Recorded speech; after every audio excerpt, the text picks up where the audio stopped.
The first component in a real relationship, I feel, is chemistry.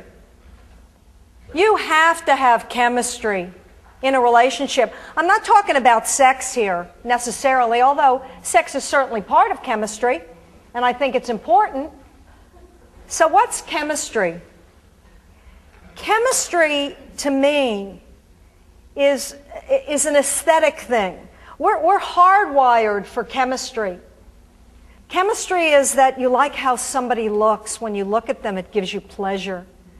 You like how they smell. You like to touch them. That's what chemistry is about.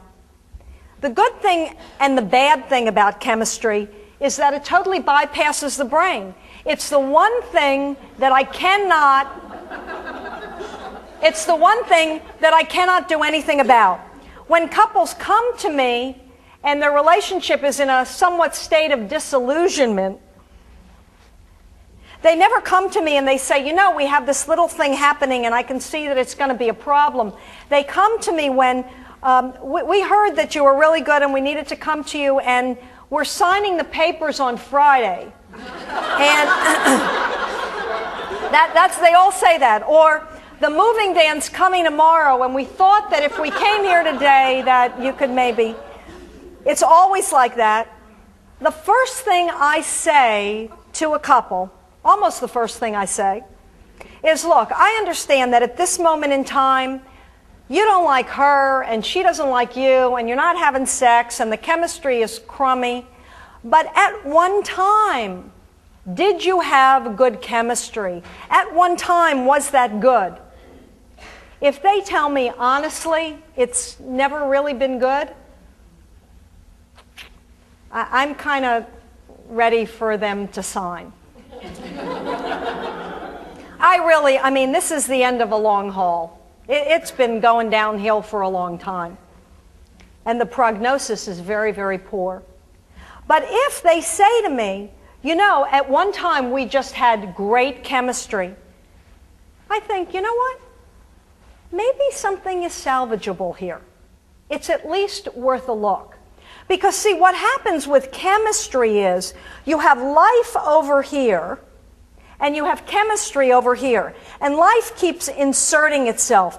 No matter how many houses, no matter how many boats, no matter how many cars, no matter how much money, people die, people get sick, people get hurt. Really, ooky things happen in life. Stuff happens. And you need a soft place to go to.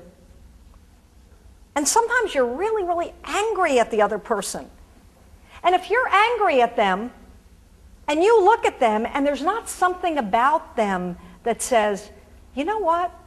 I really don't like her, but she still looks good to me. You know when you can't stand them and you think, if he doesn't say anything, I'll lie down with him? You know, that kind of thing? That's what allows people to get back together again. That's the sweetness in life. If you don't have chemistry, you cannot have a strong, healthy relationship. You can't. That doesn't mean that over time, if your sexual habits change, it means that there's something about, and you know what? We're hardwired for it. I can't touch that. That is the one thing you can't touch. We are coded for chemistry. You understand? And when you have chemistry for somebody, that doesn't mean that, oh my God, I have chemistry for them and now we're going to walk off into the sunset together. That's not what that means. What that means is it's worth a second look. That's what chemistry means.